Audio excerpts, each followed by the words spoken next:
1, 2, 3. While our weekly shows are edited to time for broadcast on public TV and community radio, we offer to our members and podcast subscribers the full uncut conversation. These audio exclusives are made possible thanks to our member supporters.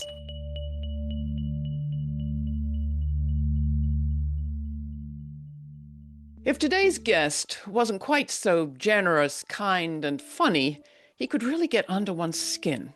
For one thing, he is utterly clear-eyed about all the chances that he and his generation had to make the U.S. better and healthier and fairer, and how they blew all those chances one by one.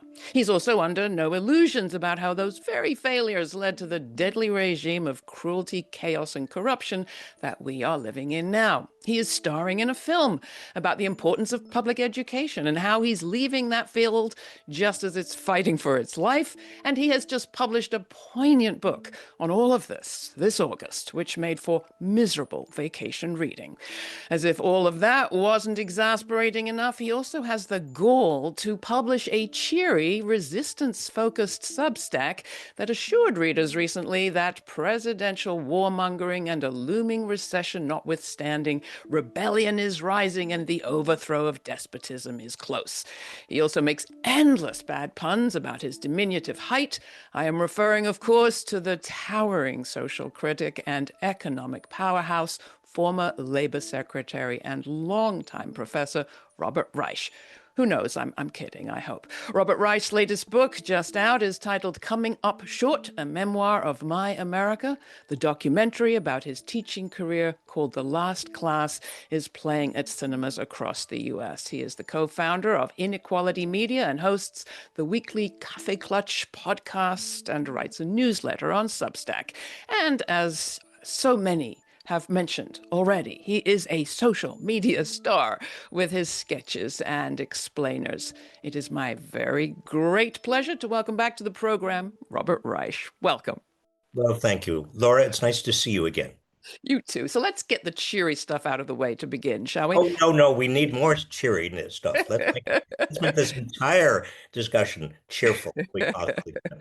Well, we'll get back to here, but let's start there. I believe in focusing on the positive, and that's what you did in your most recent Substack newsletter, right as I was descending into the pits of despair. Here you are saying that as you travel around the country with your book and the film, you are finding the spirit of rebellion rising. Really? What are you seeing? What can you tell us to cheer us up? Well, I'm seeing a lot of Americans, even in so-called red states, people who tell me that they voted for Donald Trump, saying that they regret their votes. They think he's the worst president in American history.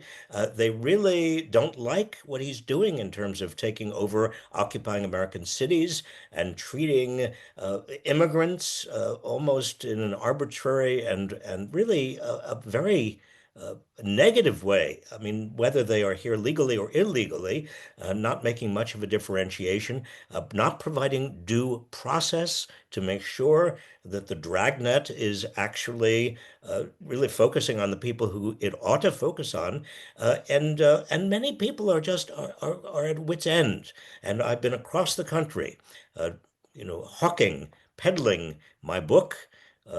And the irony, of course, is that the book coming up short is about America coming up short, not only because I'm very short, but America coming up short in terms of not dealing with the underlying problems that culminated with Donald Trump.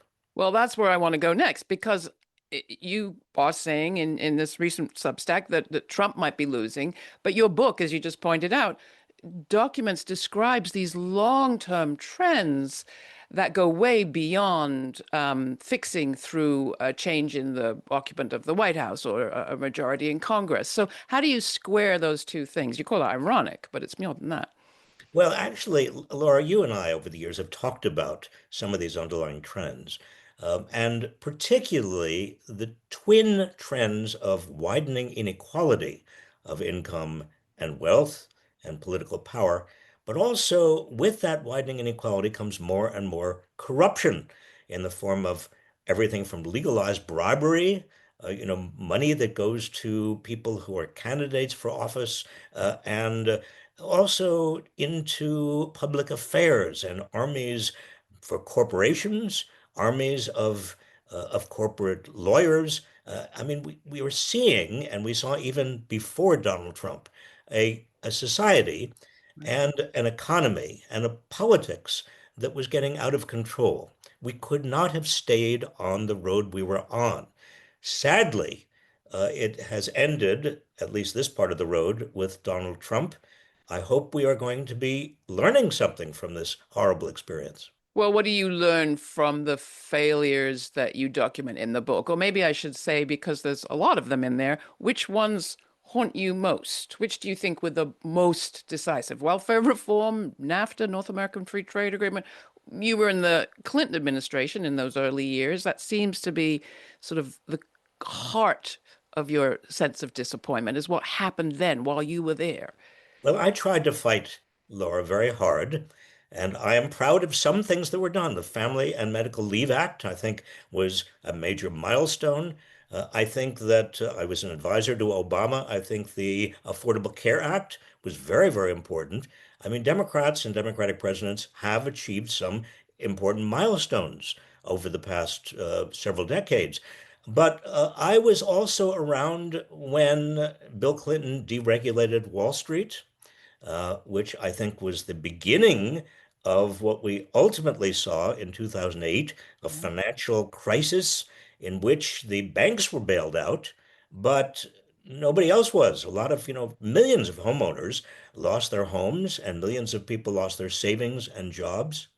I also was there at the beginning when NAFTA and Chinese accession to the World Trade Organization were also uh, being pushed by the Clinton administration.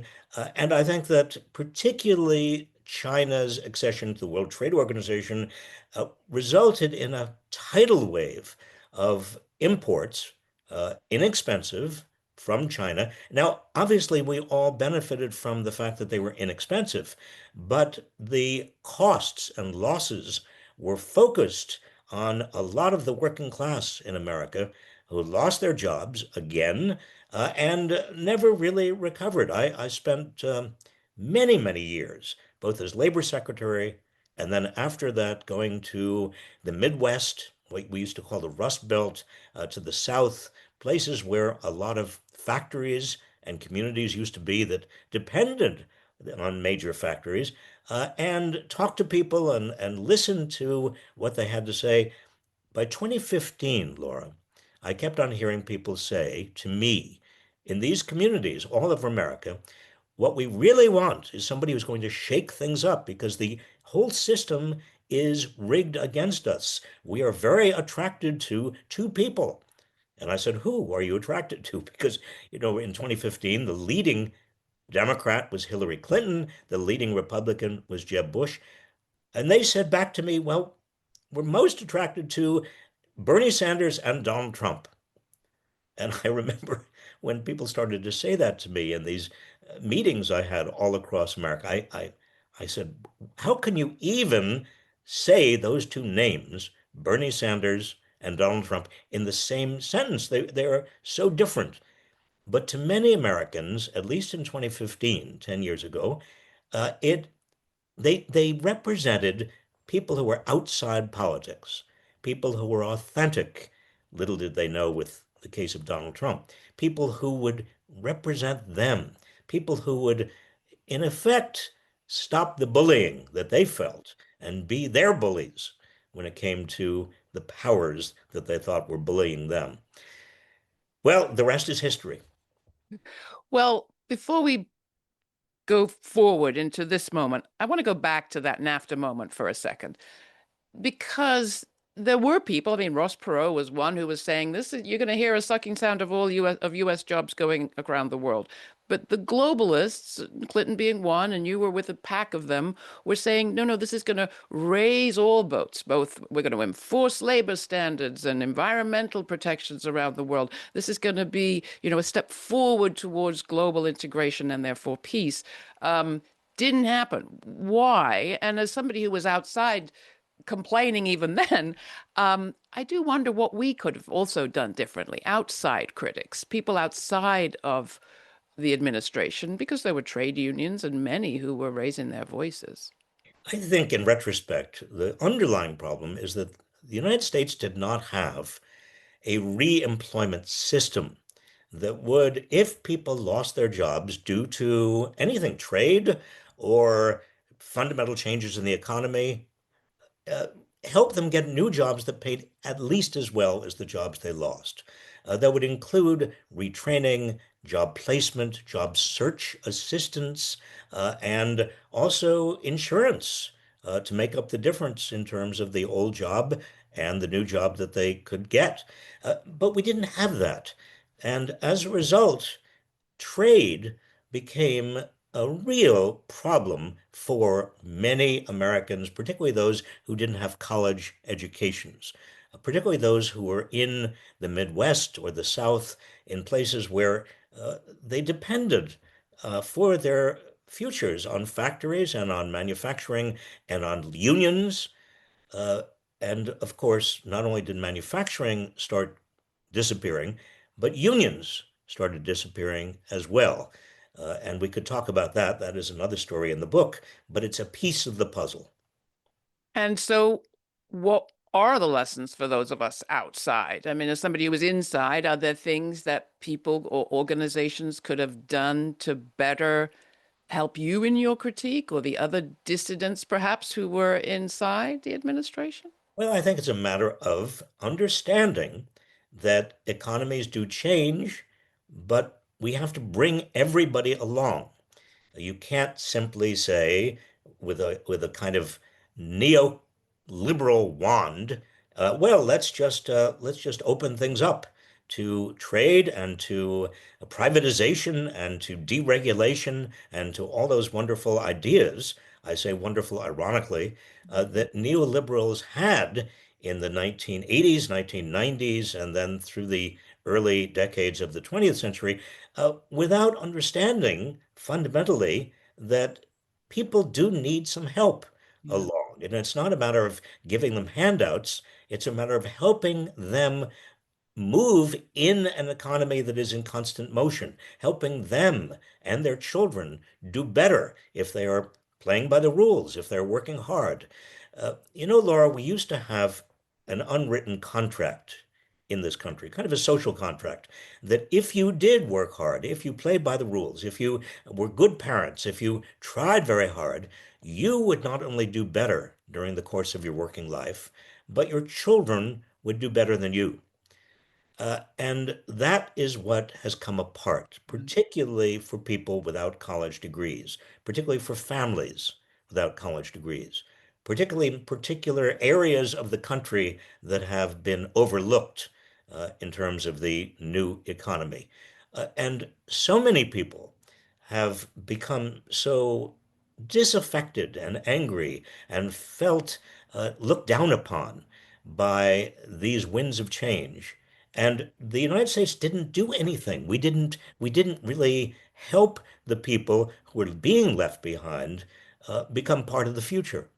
That's the error. That's the fundamental error. That's, I think, the kind of problem that invited Mm. a Donald Trump, invited a demagogue, because when you have that many people who are disaffected and feel oppressed by a system, then when somebody comes along who is saying, well, I'm not part of that system, I'm going to be your voice, I'm going to be your representative, I'm going to be there for you, that's called a strong man. That's not part of democracy, that's part of autocracy, that's part of neo-fascism. But it is interesting that the very populations who were in many ways hit worst by the economy and are being hit worse now still, I'm thinking especially African Americans, women, Black women in particular, have stuck with Democrats. Not everybody got disaffected with the Democratic Party. So how do you account for that? Because if your rationale holds that the disaffected look for demagogues, you would have thought they would have been the first to flee towards a populist of right or left. Well, um, There is obviously a core Democratic constituency, and that's fine. But the constituency that was working class, that was the old Democratic constituency, there was this constituency that Franklin D. Roosevelt uh, nurtured and developed in the 1930s and 40s. That Democratic constituency has almost disappeared. The working class of America is no longer a Democratic constituency by and large. It is mostly now and increasingly becoming a Republican constituency. In fact, the tables have turned. Mm. When I was growing up in the 1950s, people who had college degrees tended to be Republican, and people without college degrees tended to be Democrats. They were working class. But by the time the 1970s and 80s came around, there was a great reversal. People with college degrees tended to be Democrats, and the working class tended to be Republican. I think in political terms, the problem is that the Republicans offered the working class of America a set of reasons why they were being put down and left behind that were wrong, that were made up. They had to do with immigrants and minority people, black people. They had to do with the deep state, as Donald Trump is now characterizing it, bureaucrats, socialists, so-called communists. I mean, this was the Yeah. group of boogeyman that in fact were being used. But the Democrats failed to point to the real problems. And those are the political power, increasing political power of the large corporations and very wealthy individuals to change the market to benefit themselves, to shift the rules of the game in ways that would advance their own interests, their own monetary interests, but would be very harmful to everybody else.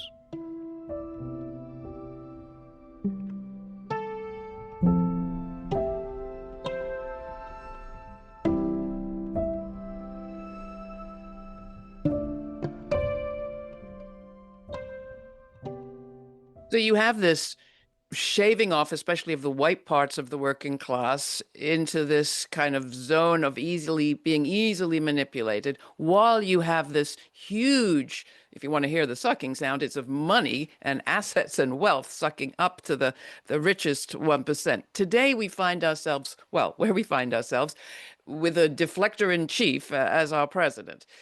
Of all the crises and concerning developments on the horizon right now, where are you most focused, Robert? Which development frightens you most? Is it the jobs crash, as you've called it? Is it the environment? Is it the ICE abductions, cops and troops on the streets, the courts?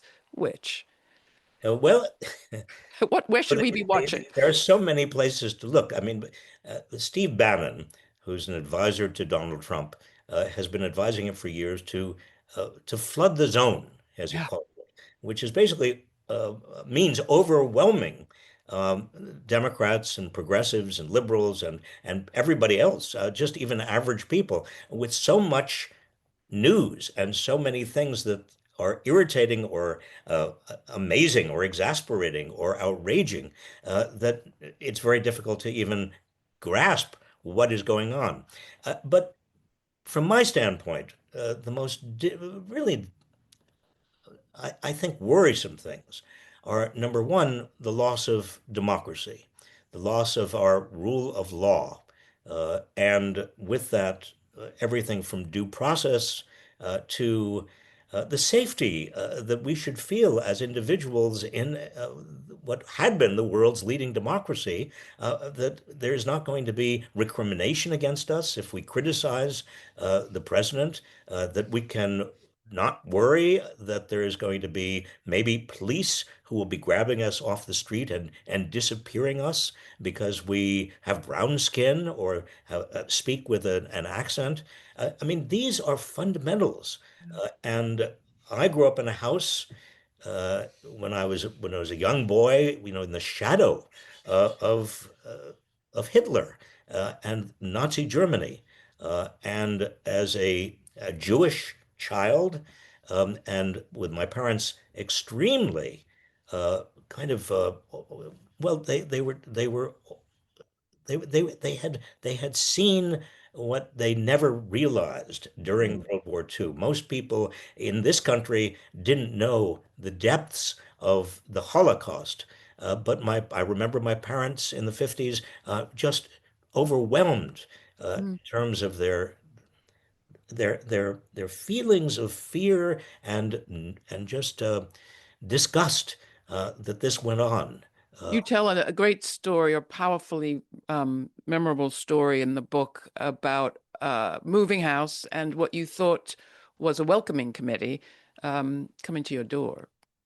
Yes, well, I was only 3 or 4 years old, so this is recounted to me by my parents. But when we moved into this community in northern New York State, we were met by a group of older men who came to our door. My mother thought they were a welcoming committee, but they were not a welcoming committee. She invited them in. They did not want to sit down. She asked, she said, "Please sit down." No, they wouldn't. My father said, "What is this about?" And they said, "Mr. and Mrs. Reich, we want you to know that this is a Christian community, and we don't feel that you will be happy here. You will not be comfortable here." Now, that was all my father needed to hear. I mean, he basically threw them out of the house, and then decided, in his very determined way, we would never ever move from there. Uh, but that kind of uh, that kind of discrimination, that kind of anger and belligerence, that small-mindedness, well, Laura, in many ways, we're still living with it. And that kind of courage. I guess what I took from that story was your family's courage, standing their ground. And I think it's that I, for one, am looking for and seeing to some extent out there. One place that some are looking for courage today is the courts. Some seem, even in the Democratic Party, to be kind of content to let the courts address the crisis that we're in. The Roberts Court. Now, you had an opportunity to consider the Chief Justiceship of John Roberts and actually testified about his fitness or lack thereof for that position.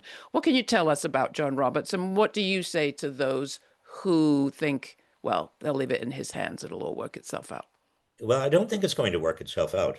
We now have a six-person majority on the nine-member Supreme Court that is basically willing to give Donald Trump much of what he wants. We don't know that they'll give him everything, but John Roberts authored that opinion just 8 months ago that said, in effect, that Donald Trump is not responsible for anything he does during his official duties as president, that is, he should be given a pass. Legally, he cannot be prosecuted for anything he does as part of his official duties. Now, that in and of itself uh, kind of is an attack on the rule of law, as I always understood it. The court also has two of the old holdovers, Samuel Alito and Clarence Thomas, who don't really believe that the Constitution is a document that evolves over time. They call themselves originalists, whatever that means, but it really means that they can impute their own values into the Constitution. And that's quickly what they did with regard to women's ability to have an abortion, for example. They decided no. Although the Supreme Court had decided it one way in 1973, making sure that women did have a right over their own to do with their own bodies as they saw fit, they changed that. This new Supreme Court simply overrode that precedent. I don't have much confidence in the Supreme Court. But you were skeptical of John Roberts back in 2005. I Why? testified against his becoming Chief Justice because I looked at his record as a lawyer, as somebody who had been in government, and he seemed to me to be not respectful of the fundamental rights and also the needs of most people. I mean, look, basically, we're talking about power. I mean, this entire discussion we've had so far is about power.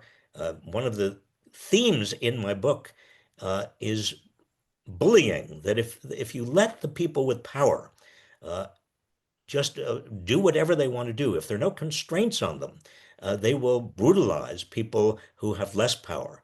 And whether we're talking about men versus women, or employers versus employees, or white people versus black people, or whatever dimension of society we're talking about, that potential for bullying and brutalization is almost always there. The Supreme Court that I argued before in the 1970s was a court that respected that notion. It understood that one of its fundamental responsibilities was to interpret the Constitution in ways that would protect the vulnerable. Uh, this new court, current court, the John Roberts Court, does it just the opposite. All Uh, right, so the court won't save us, and we can talk in a minute about whether Democrats will save us. The power that we're seeing used by this administration is partly a power to bully and intimidate information gatherers and information distributors, whether that's the media or data collectors. We just saw numbers coming out of the Labor Department around jobs. Is any of the data that we're receiving really reliable these days, given the comments Donald Trump has made, and the fact that the last person to be crunching the numbers at the Labor Department was summarily fired, and now there's a January 6th apologist in that position? Are the numbers secure? Are the numbers reliable? And if the administrations aren't, where do we go for facts? Well, frankly, Laura, we don't know yet. The last report we got, just last Friday's report from the Bureau of Labor Statistics, I think was not tampered with, because it was a pretty awful report. I mean, it did not shed very positive light on the Trump administration. It showed that only 22,000 net new jobs were created during the month of August, which is very tiny relative to, I mean, if you have just normal job creation, you would expect, given the size of the population and population growth, around 180,000. But to get 22,000, and then to have the previous month's job figures revised on the basis of new information downward, even in June, you had actually a negative 17,000 jobs. You lost 17,000 jobs in June. I mean, this is not likely to be influenced by Donald Trump, at least not yet. I can't give you that reassurance in the future. Do you have any idea what the president is talking about? Beautiful, monstrous palaces of genius, what he said on the night before those numbers were released, because it makes your head spin. I don't. I very rarely do. I mean, he uses phrases uh, and and and uh, and language in ways that sometimes, if the press really were paying attention, they would start questioning not only his judgment but also his sanity. So, what are we looking at? So, if we have some questions about labor data, we have questions about a lot of other things too. One of them is, where are the third rails in this moment that we're in? It seems like we have blown through many of them, landed on many of them, whether it's raiding Medicaid or talking in concerning ways about Social Security. The Treasury Secretary, Scott Bessent, said recently that these vouchers, these kid coupons, are perhaps a backdoor way to privatize Social Security. Is Social Security, in your view, safe at this moment? No. Social Security, I used to be a trustee of the Social Security Trust Fund. Social Security is not going to run out of money. I mean, that's just a myth. But it is going to be under some stress. Uh, and the problem with Social Security is that the cap on the proportion of your income subject to Social Security taxes has not risen in accordance with how much of the total income of America has gone to the top. In other words, the if you simply understood how unequal our income has become, you would raise the cap on income subject to Social Security quite considerably. And maybe starting at $250,000 a year income, all the way up to Elon Musk. Why not? Why, well, exactly why not? That's what a system should be if we're equitable.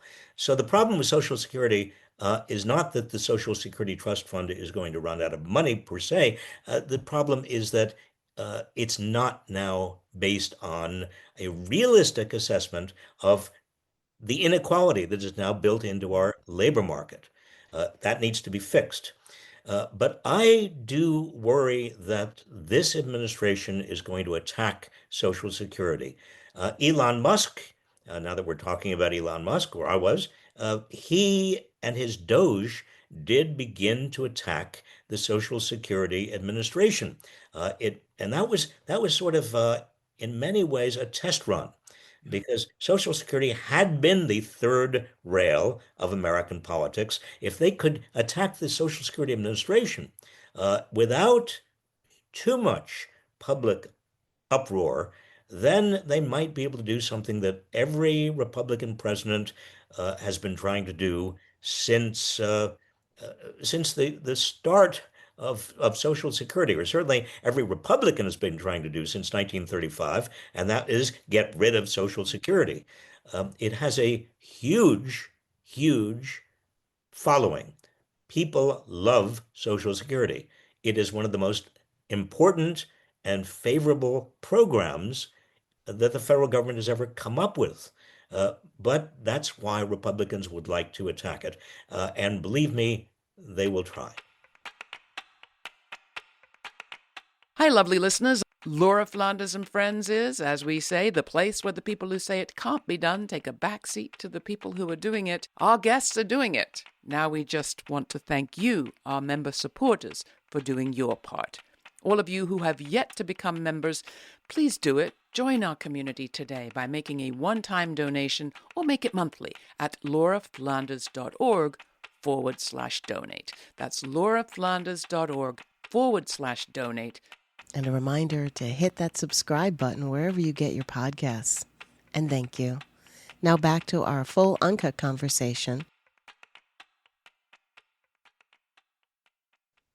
What do you think is stopping all of this being felt more keenly among the people that you're seeing, among the people that voted for Donald Trump and the country at large? I mean, a recession was predicted if the Trump tariffs went through and the attacks on immigrants went through. It hasn't happened yet. What's holding it at bay? And if we're just sort of resting on a little bubble of AI technology, how dangerous is that? I think we are resting on very thin ice, whether it's a bubble or whatever metaphor you want to use. Laura, I think that the data, to the extent that we can trust it, and I think we can trust it so far, are showing not only that job growth has stalled for all intents and purposes. There is no job growth. The reason I believe there's no job growth is that no sane employer is going to invest in additional capacity at a point in time when you can't predict anything. You don't know what Donald Trump is going to do tomorrow with tariffs or with taxes or with anything else. And he has centralized so much authority, so much power in the Oval Office that his whims, his capricious and arbitrary decisions are totally unpredictable. So you're not going to see investment. At the same time, we are seeing inflation because those tariffs are essentially import taxes. And those import taxes are being paid right now by companies, American companies. They're importing goods from around the world, and they are beginning to set prices for customers. We are already seeing in food, in agriculture, in commodities, a huge increase in food prices. People know this. This is not something that Donald Trump can talk his way out of or hide from Americans. This is something that everybody experiences and will experience more and more of. So it's ironic to say this is good news. It's not good news. I don't want a bad economy for anybody, but in narrow political news or political views, it is good news because uh, it puts the administration into a bind, and it makes it more likely that in the midterm elections of 2026, the Democrats will take back one or both chambers of Congress. All right. So I spent some of this summer, as I was reading your book, with a bunch of wonderful people, many of them longtime activists in the Democratic Party. I'm not that. I'm more of an independent. I've been a critic for as long as well, we've talked with each other. Uh, One morning, the day that Donald Trump deployed the, National Guard, federalized National Guard to DC, I think I had just finished your book. I was literally in tears. I was like, nothing, as my friends tried to tell me that the midterms would save us, I'm hearing the clock ticking on the increasing concentration of wealth that our economy has unleashed. And I am not seeing any change to the underlying conditions that produced this result. So I guess I'm asking you, it's like midterms, maybe, great, nice, but this is a steamroller that you've described, and that many have described. Um, that won't stop it, will it? If it doesn't, I don't know what will. That is, if we accept the premise that we have to have a democratic system that relies on a constitution and the rule of law, the next opportunity that most Americans have for changing the dynamic in Washington is to take over both houses of Congress, both chambers, and make it far more difficult for Donald Trump to do what he's doing. Now, is that going to stop the steamroller? Is that going to stop the direction of authoritarianism? Is that going to save us from this neo-fascism? Maybe not. It could slow it down. But ultimately, we have, as American citizens, many more responsibilities than just voting in the midterm elections. We, as individuals and as citizens, can and should do much, much more. We can get into this. This take another hour, but democracy is not a spectator sport. Well, let's get into a little bit of it. I mean, you were there at a moment where you felt that you could advance the progress that had been made in the middle of the 20th century by civil rights movements and trade unions and environmentalists and feminists. And it wasn't possible. Money and power and the relationship between the two just squashed your aspirations. Not all of them, but most of them, as you've said. What would have made the difference then, and what could make the difference now? Because the wealth, as you've written in your graphs that are so striking in your lessons to your students, the arc is just the line has just gotten more steep. The wealth we're talking about is just greater.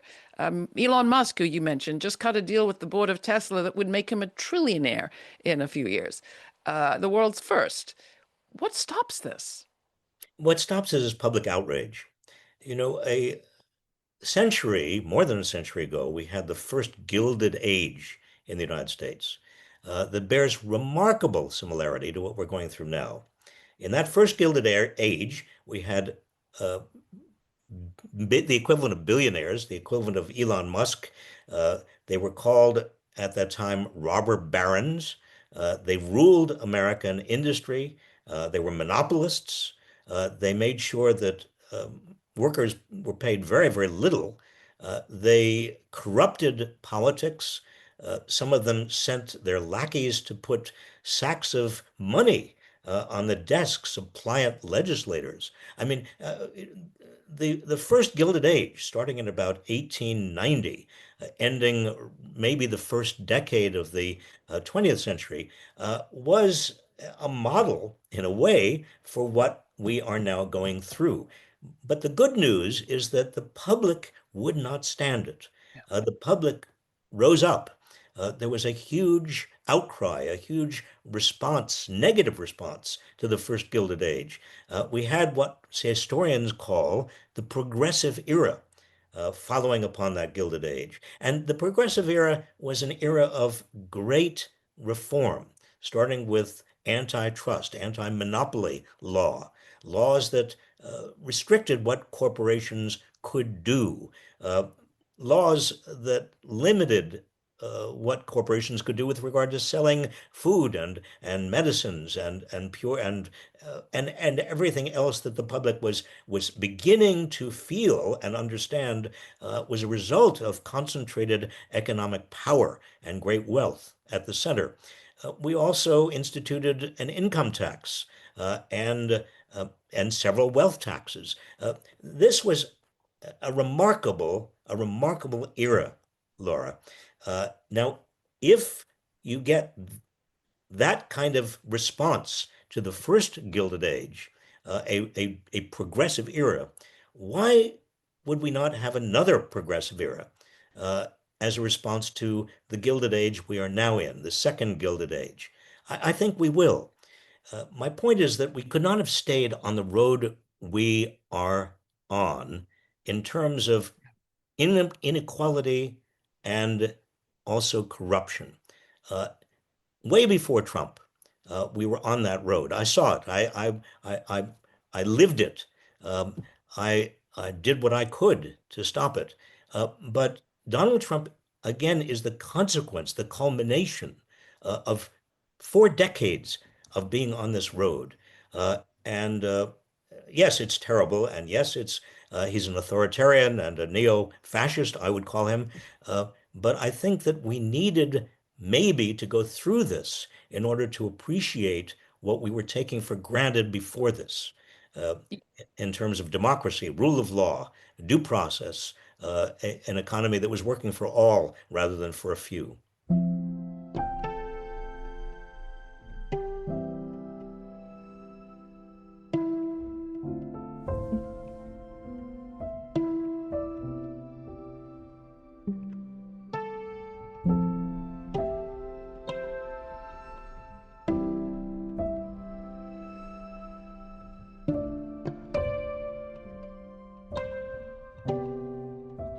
You call what you see as a potential future a democratic capitalism.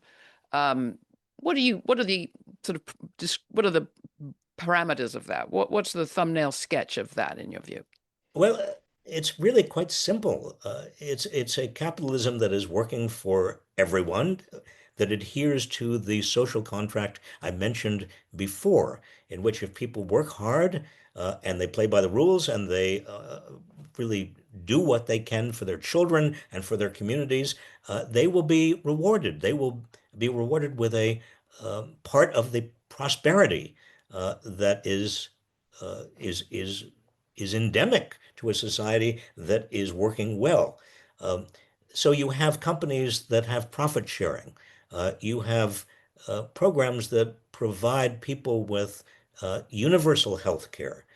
You have child care and elder care, assistance for people in terms of families that are desperate and do need that kind of help. You have a very progressive tax system that helps pay for all of the things that people need.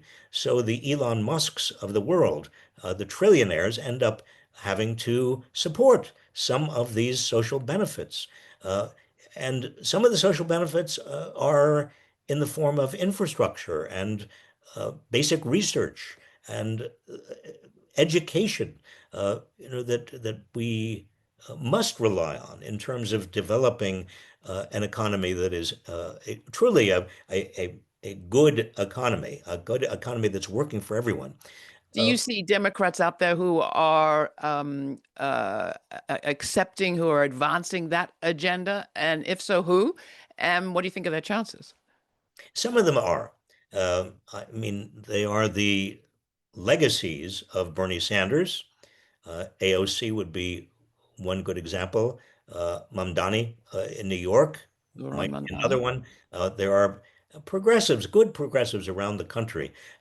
But rather than tar them with one particular name or one particular brand, I would say that essential reality here is that we are now in uh, a brutal, bullying, authoritarian regime. And it is absolutely essential that we move from this to a progressive regime, which would be one in which not only are we once again a democracy, but we are an economic democracy, that more and more of our institutions respond to the needs of average working people. And we're now the opposite of that. And everything that's coming out of Washington is the opposite of that right now. I will say that coming out of the financial crash of 2008, as people started to be talking about recovery in around 2011, this program started focusing on exactly those economic alternatives that you're talking about that would be more inclusive, more democratically decided, more broadly and widely and deeply rooted, more advantageous to communities, building community while thinking about the future environmentally and generation wise. They've struggled. They've struggled, although you can find great reporting on them in our archives. They struggle still, and they struggle in part through lack of coverage, lack of attention, and lack of high level, powerful endorsement. Now, I do think those examples are out there waiting to be advanced. It's almost like seeds have been sown, examples are out there just waiting to be harvested and bloomed. But these are tough times.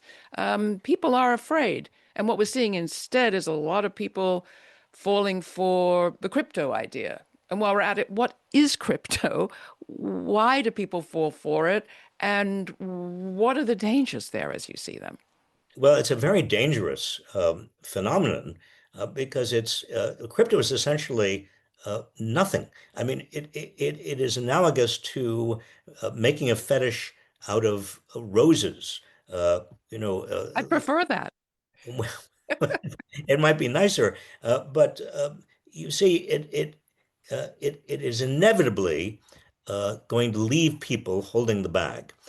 It's like any scheme that depends upon people assuming that more and more people will buy in, I mean, it's a Ponzi scheme, basically, right? essentially a Ponzi scheme.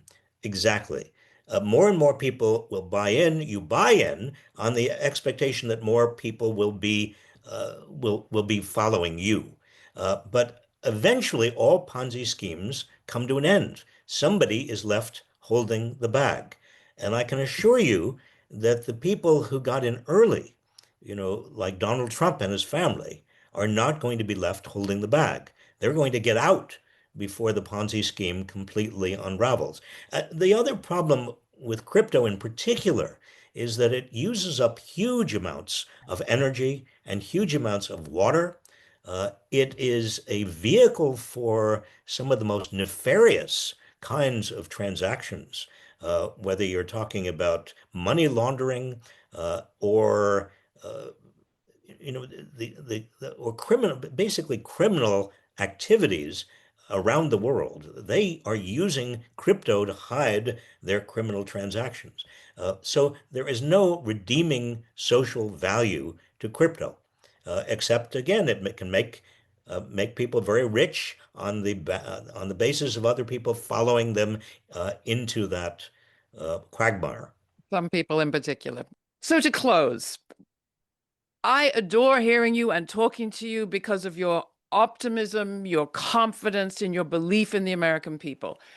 And then I think to myself, but what about American history? So my question is, how do you square your heartfelt confidence that Americans are not bullies, are against cruelty, are for fairness, with our history as a nation with colonial roots and genocidal roots and an experience of slavery? Maybe we've got it wrong, you and I, that the bullies have a home here. I think the bullies do have a home here, Laura. I think they have a home in every country. I think human nature has a side of it that is abominable, that it is bullying, cruel, sadistic. But my experience of my America And the subtitle of my book, coming up short, is A Memoir of My America. And My America began in 1946. It was a post-war America. My America is an America that came out of depression and war with a great deal of confidence in itself. And although in the late 40s, 1950s, and 1960s, I was aware of the shortcomings that Black people did not have all of the rights and all of the opportunities that white people did, and women did not have the rights and opportunities that men did. We were absolutely determined. And I say we really, as a country, we were determined to change that, to mend that. And that idealism is still here. It is still very much bedrock America. We want a more perfect union. We want a society that works for everyone. We want a society that is fundamentally fair. Just ending this book tour, I've been all over the country talking to people in many red states.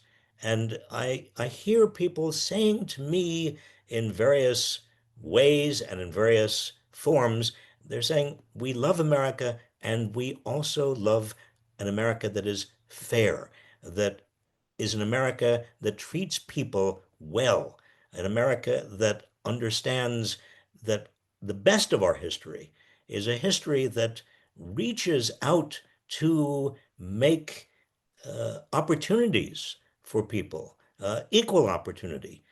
We are not bigoted. We are not small-minded. We are actually huge America. Walt Whitman, the broad shoulder America. Uh, that's the America that is still there. We don't hear it, we don't see it, the media doesn't write about it, but it's there.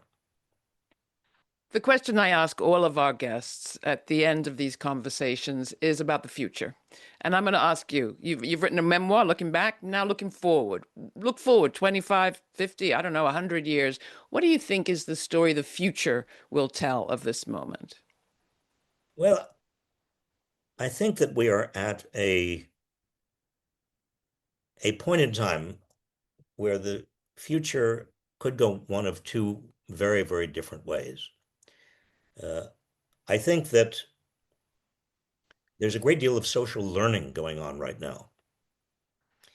People tell me I didn't understand until recently what democracy really meant. I didn't understand what the rule of law or due process or anything that we should have understood really meant until now. And I think that the positive vision I have of the future is that uh, a newly appreciated America that newly appreciates so many of the things that have been left to us, the legacy that has been left to us of democracy, of social justice, that America will rise up, will be the America that my grandchildren live in. Now, there is in this history game that we're now playing always a dark undercurrent. And I don't want to be a Pollyanna. Uh, there is the possibility that we give up our democracy and give up on equality and give up on social justice and become really a more and more of an oligarchy, a white male oligarchy, uh, in which white male Christian nationalism comes to dominate America. I don't think that's going to happen, but certainly if you just took a picture of what Washington is right now and what Donald Trump has done and who he has put into positions of leadership, you might come to that conclusion. I refuse. And I refuse with you. So last question, which is just a newsy one. We're only weeks away from the government running out of money, the last congressional appropriations having expired. Do you support the Democrats in the Congress shutting down the government rather than going along with another budget for this administration? I support the Democrats making a very simple demand that they be included in the formation of policy, and also that Congress begins to revive its oversight role and its responsibility under the Constitution. If the answer is no, if the Republicans who now control Congress say, we're not going to give you any role at all, and we are not even going to reassume our constitutional role as Congress, then I think the Democrats have no choice but to say, forget it. That's it. The only way we bring attention to this crisis is we stop and shut the whole place down. Robert Reich, thank you so very much. Clearly, you are not giving up teaching. You are continuing in all your new guises, and we appreciate all of the work that you've done and that you continue to do. Thank you. Thank you, Laura. Thanks for taking the time to listen to the full conversation with Robert Reich, former Secretary of Labor, University of California, Berkeley Professor Emeritus, and author. These audio exclusives are made possible thanks to our member supporters. Please join our members now by making a one-time donation or by making it monthly. Go to patreon.com/Laura Flanders and Friends. That's also where you'll find our episode notes for more information on this conversation. That's patreon.com/Laura Flanders and Friends. And thanks again to all our member supporters.